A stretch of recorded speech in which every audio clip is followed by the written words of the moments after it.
Le quatrième et dernier cas de la conférence d'hématologie D4. C'est un homme de 55 ans, donc qui a priori peut être traité ou non, qui est amené par sa femme aux urgences pour épistaxis, donc saignement, TAC, RAI, groupe, Rhésus. Ça doit être dans votre copie, c'est obligatoire. Il est amené par sa femme. Pour l'instant, on n'a pas d'autres précisions, mais il faut se demander s'il n'y a pas une petite altération de la conscience, du coup. Donc l'interrogatoire de l'infirmière d'accueil, il est martiniquais, ivermectine, déparasitage. Il prend de l'alfusosine pour l'hypertrophie bénigne de prostate, donc un risque d'insuffisance rénale sur obstacle. De l'ibuprofène, c'est un AINS, c'est à arrêter dans chacune de vos copies. Sauf si bien sûr c'est vous qui l'introduisez, mais s'il y a de l'AINS dans l'énoncé, est-ce qu'il ne faut pas l'arrêter? Pour des lombalgies chroniques, et il a été traité pour une tuberculose pulmonaire dans l'enfance. Donc il faudra savoir comment il a été traité et s'il y a des risques de réactivation. Donc cette même infirmière vous précise qu'elle a essayé la première phase du protocole épistaxis des urgences, mais que le saignement persiste. Donc la première phase, qu'est-ce que c'est? C'est une compression bidigitale pendant 10 minutes et surtout pas la tête en arrière et après mouchage. Que recherchez-vous à savoir de plus à l'interrogatoire? Donc cet homme qui vient amené par sa femme qui saigne du nez. Le saignement. Qu'est-ce qui s'est passé? La durée, est-ce qu'ils ont tamponné? Qu'est-ce qui s'est passé à la maison? Les médicaments. On sait qu'il prend des AINS, ça peut faire saigner, mais est-ce qu'il ne prend pas aussi des AVK? Est-ce qu'il ne prend pas aussi de l'aspirine? Est-ce qu'il n'est pas sous anticoagulation? Est-ce qu'il a des allergies aux antibiotiques? Parce que qui dit épistaxis avec échec de la première phase dit méchage et dit donc prescription d'antibiotiques. Ses antécédents, épistaxis ORL, pour l'instant l'urgence c'est le saignement. Le retentissement du saignement, céphalée, symptômes anémiques, si ça fait longtemps qu'il saigne. Et céphalée, parce que vous avez un patient qui est amené par sa femme, qui est peut-être confus, qui a un saignement extériorisé, est-ce qu'il n'y a pas un saignement aussi intracrânien? Et des autres plaintes fonctionnelles, ORL, pulmonaires, ce qui n'était pas coté. Quelle est votre attitude thérapeutique pour l'épistaxis pour l'instant? Justifiée. Donc là, c'est simple. Aux urgences, après échec de la compression bidigitale faite pendant 10 minutes, donc ça, c'est la description de la phase 1, il faut faire un méchage antérieur, bilatéral, si le méchage unilatéral n'a pas fonctionné, et prescrire une antibiothérapie par amoxicilline, sauf si allergie, côté 2 points, et consultation ORL dans 48 heures. Donc vous essayez de parler avec votre patient pour avoir plus d'informations, mais c'est plutôt l'interrogatoire de sa femme qui précise les choses. Il a bien des céphalées depuis quelques jours. Donc ça peut vous rassurer sur le saignement intracrânien parce que ce n'est pas brutal. Avec des vertiges, des bourdonnements, donc il y a d'autres signes. Elle dit aussi qu'il ne lit plus, qu'il ne se concentre pas. Il ne veut plus faire de mots croisés avec elle. Il n'y a pas eu de traumatisme, il ne s'est pas cogné, il ne vomit pas. Donc il y a des céphalées, peut-être un signe d'HTIC, mais en tout cas il n'y a pas de vomissement. Et le reste de l'examen neurologique est sans particularité, donc pas d'autres points de localisation. Donc vous avez un homme de 55 ans qui saigne du nez, qui est confus. C'est une évolution qui est subaiguë, quelques jours. Il a en plus des vertiges, un bourdonnement d'oreille. Donc ça doit vous évoquer un diagnostic syndromique. Et c'est l'hyperviscosité, avec une augmentation de la viscosité sanguine, avec résistance à l'écoulement, ce qui entraîne une diminution de l'oxygénation, d'où la confusion, et un risque majoré de thrombose. Devant quoi? Devant la céphalée, épistaxis, confusion, ralentissement psychomoteur. Vous aviez tous les points dans l'énoncé. Étiologie, les gammapathies monoclonales, Waldenström, pourquoi? Parce que c'est à IgM, et les myélomes aussi, à immunoglobuline, GA, et plus souvent IgM parce qu'elles sont pentamériques, donc un plus gros volume dans le sang. Gammapathie polyclonale, donc le Sjögren, complexe immun circulant, facteur rhumatoïde, la polyglobulite vaquaise ou bien la cryoglobulinémie, qui est de 3 types, 1, 2, 3, avec le type 1 qui sera monoclonale, IgM, contre une immunoglobuline également monoclonale.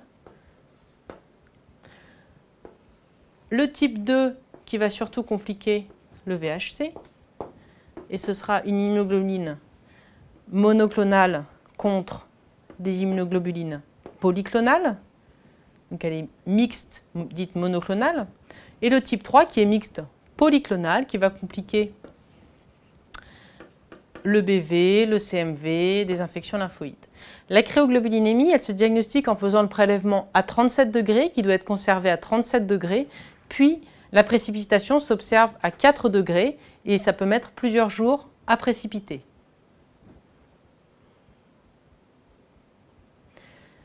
Quels examens paracliniques demandez-vous chez cet homme de 55 ans qui saigne du nez, qui est confus, avec un ralentissement psychomoteur, des épistaxis, des épistaxis comme on l'a dit, un bourdonnement d'oreille, et chez qui vous suspectez de l'hyperviscosité. Biologie. Il saigne, groupe rhésus-sérail, deux déterminations, on l'avait dit dans l'énoncé. Une numération pour voir l'importance du saignement. Un bilan d'hémostase complet pour la cause. Iono-urécréate, protidémie et électrophorèse des protides plasmatiques. Si vous suspectez une hyperviscosité, donc une gammapathie, il vous faut une électrophorèse. Bilan inflammatoire, toujours pour l'hyperviscosité, vous suspectez des gammapathies, mono ou polyclonales. Calcémie, phosphorémie pour le myélome. Le fond d'œil qui va vous diagnostiquer l'hyperviscosité avec étude de la rhéologie de la microcirculation rétinienne. Le fond d'œil va en plus vous apporter un renseignement extrêmement important, c'est savoir s'il y a des signes d'HTIC. Donc l'œdème, les hémorragies, la dilatation veineuse, qui peuvent également être des signes d'hyperviscosité d'ailleurs. Signe d'HTIC pour savoir s'il n'y a pas un saignement intracrânien qui complique tous les symptômes qu'a votre patient. Et il faudra quand même réaliser un scanner cérébral sans injection, même si vous pensez à un diagnostic d'hyperviscosité pour expliquer la confusion. C'est quand même un patient qui a un saignement extériorisé, qui est confus. Il faut donc vérifier s'il n'a pas un saignement intracrânien. Les premiers résultats, 4500 globules blancs, jusque-là, ça va. 8,3 g d'hémoglobine, ça va moins bien. Macrocytaire, plaquettes 100 000, ça va moins bien aussi. Pas de frottis possible aux urgences, il faudra vous débrouiller sans.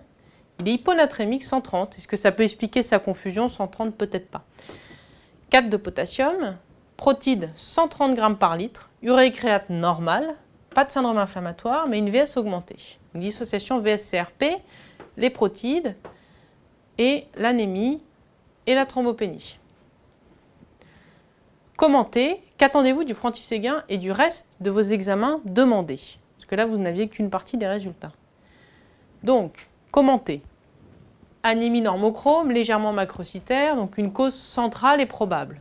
En plus, elle était associée à une thrombopénie. Donc, sur la formule que vous n'aviez pas, vous allez rechercher une pancytopénie. À combien sont vos polynucléaires neutrophiles? Le frottis, que vous n'aviez pas, vous allez rechercher des hématies en rouleau devant l'élévation de la VS et l'hyperprotidémie. Une anisocytose avec des cellules de taille différente et anormale. Et enfin, vous avez quand même une anémie et une thrombopénie, donc il faut rechercher des schizocytes à la recherche de microangiopathie thrombotique, c'est un diagnostic à éliminer, même s'il n'est pas du tout probable ici. Vous avez une hyponatrémie, elle est de dilution par hyperprotidémie, ça il fallait le dire pour avoir le point. Cette hyperprotidémie, vous allez l'explorer par une électrophorèse des protides plasmatiques. Vous allez rechercher un pic pour voir si elle n'est pas monoclonale. Comme on l'a dit, c'est une des causes d'hyperviscosité. Ou bien polyclonale, donc vous n'aurez pas un pic mais plus un aspect endome. Et polyclonale, à ce moment-là, l'anémie serait expliquée par une hémodilution secondaire. Cependant, la thrombopénie s'expliquerait moins bien. Donc la principale hypothèse, ça reste monoclonale. Vous avez une élévation de la VS, donc grossesse, pas vraiment ici. Inflammation, il n'y a pas parce que la CRP est normale. Gammapathie, oui. Hypercholestérolémie, ce n'est pas vraiment le problème au vu du tableau clinique. L'anémie, oui, il y a une anémie, mais il n'y a pas du tout une anémie isolée, donc ce n'est pas ça qui va expliquer l'élévation de la VS. Avec l'hyperprotidémie, c'est donc la gammapathie qui l'emporte, sans élévation de la CRP, donc voilà, hypergamma, mono ou polyclonal.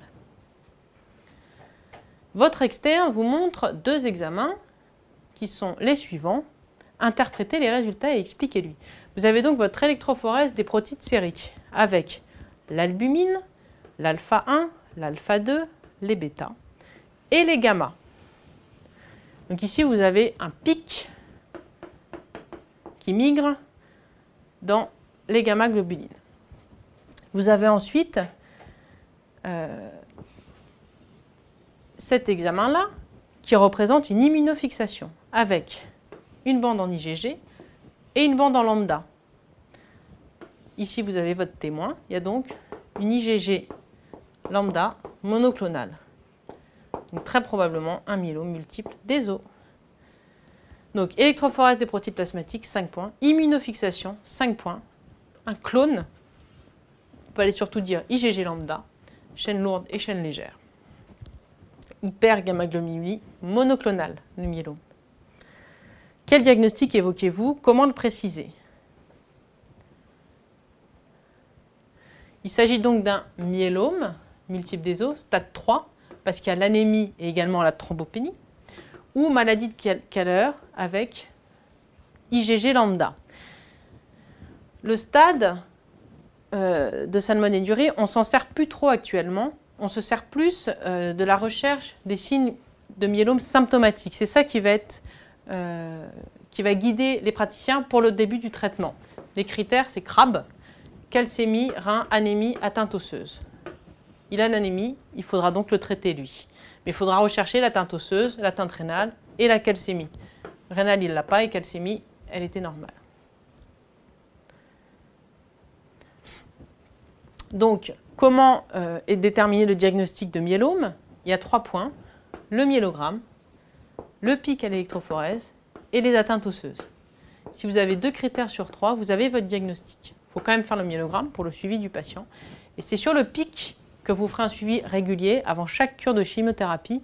Vous ferez un pic, donc une électrophorèse des protides plasmatiques, qui vous permettra très bien d'évaluer l'efficacité de votre traitement. Donc le myélogramme, présence de plasmocytes dystrophiques, anomalie qualitative ou bien quantitative supérieure à 10%. Ensuite, vous avez votre diagnostic, il va falloir rechercher les lésions, et donc ce qu'on a vu, les critères symptomatiques CRAB.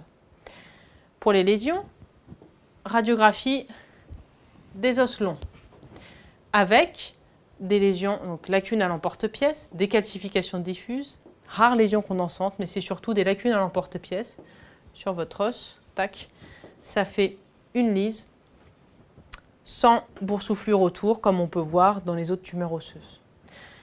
L'IRM corps entier n'est à prescrire que si vous n'avez pas de lésions radiologiques et donc pour rechercher des lésions infraradiologiques, uniquement chez les myélomes asymptomatiques, qu'il ne faut donc pas traiter d'après les premiers critères que vous avez. Vous allez rechercher des lésions infraradiologiques à l'IRM afin de déterminer votre attitude thérapeutique ultérieure. Finir le bilan biologique, donc l'électrophorèse des protides urinaires, on va rechercher une atteinte rénale, tubulo-interstitielle avec des chaînes légères dans les urines, ou bien glomérulaire avec de l'albumine dans les urines. La calcémie, parmi les critères CRAB, qui fait également partie de la classification de Salmonelle-Dury. La bêta-2 microglobulinémie, qui est pronostique dans les nouveaux critères. L'albumine, parce que le dosage de l'albumine sur l'électrophorèse des protides plasmatiques n'est pas fiable du tout. Il faut redemander une albuminémie isolée, qui elle va être pronostique parce que c'est un argument pour l'état nutritionnel de votre patient. Et le syndrome inflammatoire. La fonction rénale que vous aviez, la créatinémie, c'est absolument indispensable dans le myélome. Karyotype et fiche qui sont également indispensables à la recherche d'anomalies récurrentes, donc clonales. Votre cellule tumorale va présenter des mutations comme la translocation 4-14, la délétion 17P, la délétion 13Q, qui sont des arguments pronostiques et pour la translocation 4-14 qui peuvent également indiquer le traitement. Donc l'index pronostique international que vous pouvez trouver dans le Journal of Clinical Oncology est basé sur la bêta-2 microglobulinémie et l'albumine, avec une survie qui peut aller 62, 44 mois et 29 mois en fonction des 3 stades. Pour le pronostic, c'est ce qu'on vient de dire, vous allez donc faire bêta-2, CRP, albumine, les LDH et la cytogénétique. Et ça, vous trouverez ça dans le référentiel de la SFH, Société française d'hématologie. Quelle est votre prise en charge en urgence? Donc pour l'instant, vous avez un diagnostic de myélome qui est hyper visqueux, et qui saigne.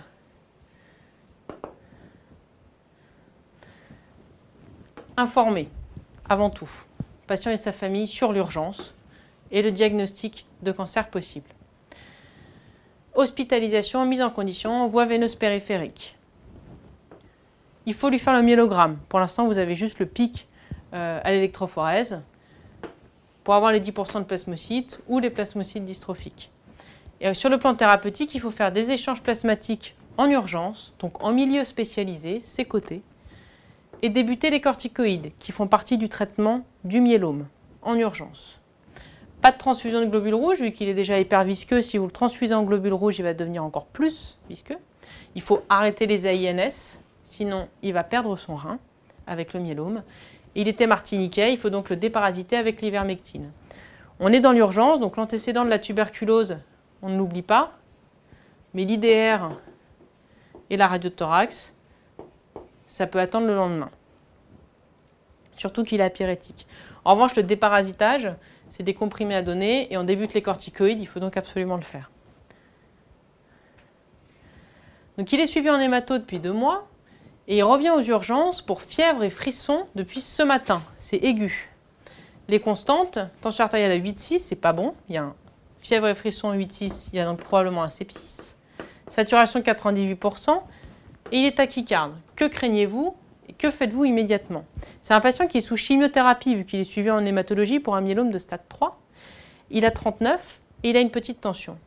La principale complication, c'est l'aplasie fébrile, compliquée d'un sepsis grave. C'est une des causes de mortalité de vos patients sous chimiothérapie.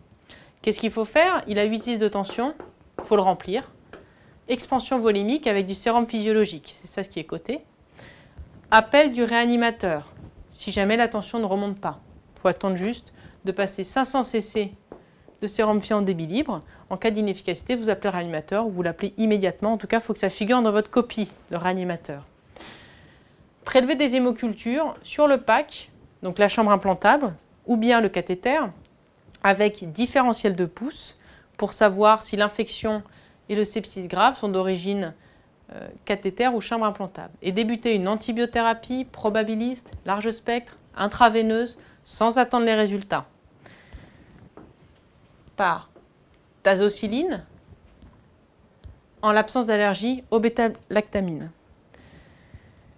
Là, il y a un signe de gravité, donc c'est en intraveineux. Si jamais votre patient est à domicile qui vous appelle parce qu'il a 39, à ce moment-là, il faut qu'il prenne de l'augmentin, amoxicilline acide clavulanique associé à du Ciflox pour la probable aplasie fébrile. L'aplasie fébrile peut tout à fait être prise en charge à domicile en l'absence de complications. Là, il y a une complication, donc bien sûr, il y a hospitalisation et traitement intraveineux. Grâce à votre intervention, sa tension remonte, 11,8, donc c'est juste un sepsis grave mais qui répond au remplissage. Il se sent beaucoup mieux. Cependant, l'interne de biologie de garde vous appelle, votre crainte est confirmée. Donc la crainte, c'était l'aplasie fébrile, donc il est bien en aplasie. Qu'est-ce que vous faites? Il faut poursuivre l'interrogatoire en plus. Maintenant que vous êtes rassuré par votre remplissage, compléter l'interrogatoire et mettre l'isolement protecteur, côté 4 points, donc chambre seule, gants, masque, pour votre patient. Donc, est-ce qu'il a été en contact avec une personne infectée dans l'entourage pour rechercher un point d'appel infectieux? Est-ce qu'il a pris des antibiotiques à la maison? Parce que les antibiotiques que vous allez administrer ensuite ne seront pas les mêmes s'il a déjà reçu 48 heures d'augmentin, par exemple. Est-ce qu'il a des signes d'infection virale? Courbature ou encore une fois contact avec une personne d'entourage. Recherchez des points d'infectieux bactériens spécifiques, la chambre implantable, le cathéter, brûlure mictionnelle, toux, céphalée. Et enfin, là, si vous ne le saviez pas déjà, vous allez bien sûr faire préciser le traitement reçu pour la tuberculose dans l'enfance et faire IDR radiothorax, plus ou moins bécatubage, à la recherche d'une réactivation. Il faut poursuivre votre bilan biologique et du retentissement du 8,6 de tension, donc le foie et le rein, syndrome inflammatoire. Poursuite de l'antibiothérapie, bien évidemment, il en a aplasie fébrile, et débuter ou discuter le début du GCSF, les facteurs de croissance qui doivent être cités dans votre copie. 2 minutes plus tard, le laboratoire vous appelle de nouveau. Il a 230 de créatininémie. Quelles sont vos principales hypothèses? Quels examens paracliniques faites-vous en première intention? Donc, il a un myélome, il a une hypertrophie bénigne de prostate, un sepsis. Avec ça, on peut déterminer les hypothèses. Cause obstructive, toujours y penser, et en plus il y a l'antécédent dont on vient de parler, sur 3 points, toujours à éliminer. Cause fonctionnelle, très probable ici, parce qu'il est en sepsis, avec déshydratation et hypovolémie. Enfin, cause organique, donc les 3 causes d'insuffisance rénale aiguë. Seulement, c'est à distance du diagnostic, en cours de traitement. Donc l'étiologie myélomateuse est moins probable, mais il faut quand même la citer et la rechercher. Donc il y a tubulo-interstitiel et glomérulaire. Glomérulaire avec l'albumine dans les urines, et ce sera l'amylose, la première cause. La tubulo-interstitielle dans le myélome, donc qui va être liée à l'hypercalcémie, la prise d'AINS, l'administration d'iode. Et là, c'est les immunoglobulines, voire les chaînes légères, qui sont toxiques au niveau des tubules et qui vont faire des cylindres. Le Fanconi du côté tubulo-interstitiel ou bien le Randall du côté glomérulaire sont beaucoup plus rares. Les examens que vous réalisez. Toujours éliminer un obstacle avec une écho rénale, absolument indispensable. Compléter l'ionogramme sanguin pour définir la cause organique versus fonctionnelle. Donc le iono urinaire également, recherche du Na/K inversé, cause fonctionnelle. Pour la cause organique, la calcémie pour le myélome, la phosphorémie, ça va être la complication. Urékaliémie, ça c'est pour rechercher une hyperuricémie et une hyperkaliémie qui vont compliquer votre insuffisance rénale aiguë. Et le retentissement avec les signes ECG. En cas d'insuffisance rénale aiguë organique et d'hyperkaliémie menaçante, si le patient est anurique, il y a une indication à la dialyse. En cas d'insuffisance rénale aiguë fonctionnelle, bien évidemment, le traitement, c'est une réhydratation. Cependant, si l'insuffisance rénale aiguë fonctionnelle a provoqué des lésions organiques, on aboutit à une nécrose tubulaire aiguë. Et dans ce cas-là, si le patient est anurique, il peut y avoir une indication d'épuration extrarénale également. 3 jours plus tard, votre patient est apyrétique et la créatinémie s'est normalisée. Si elle s'est normalisée, c'était donc une cause fonctionnelle. Elle s'est normalisée avec juste une réhydratation. Quelle est votre prise en charge? Donc vous aviez un patient qui était en aplasie, fébrile, grave, avec son myélome, et qui, 3 jours après le début de vos antibiotiques, n'a plus de fièvre. Qu'est-ce que vous faites? Ça va dépendre de sa prise de sang, de sa numération de la formule sanguine. S'il est toujours en aplasie, moins de 500 polynucléaires neutrophiles, vous poursuivez l'antibiothérapie en intraveineux, sans vous poser de questions. S'il est sorti d'aplasie, c'est-à-dire plus de 500 poly par millimètre cube, et qu'il n'y a pas d'identification bactériologique, pas de germe à l'ECBU, à l'hémoculture, que vous n'avez pas de point d'appel infectieux, pas de pneumopathie, à ce moment-là, vous pouvez arrêter les antibiotiques après 24 heures d'apyrexie stricte. Si vous avez une documentation bactériologique, vous l'adaptez à votre antibiothérapie. Vous adaptez votre antibiothérapie aux germes et la durée du traitement au diagnostic infectieux. Donc, l'aplasie fébrile, on peut arrêter les antibiotiques lorsque le patient est sorti d'aplasie, qu'on n'a pas de documentation et qu'il n'y a plus de fièvre depuis 24 heures d'arrêt des antibiotiques. Donc, conclusion, le myélome, c'est une maladie des sujets âgés. Il faut faire bien attention à leurs antécédents. Insuffisance rénale, contre-indication des AINS et de l'iode. Attention à l'iode. Pas de traitement si le myélome est asymptomatique, critère CRAB, ou les anciens stade 1. Avant 65 ans, le traitement va passer pour l'autogreffe de cellules souches avec donc un recueil sous endoxan de mobilisation. Et ensuite une forte chimiothérapie et réinjection des cellules souches du patient.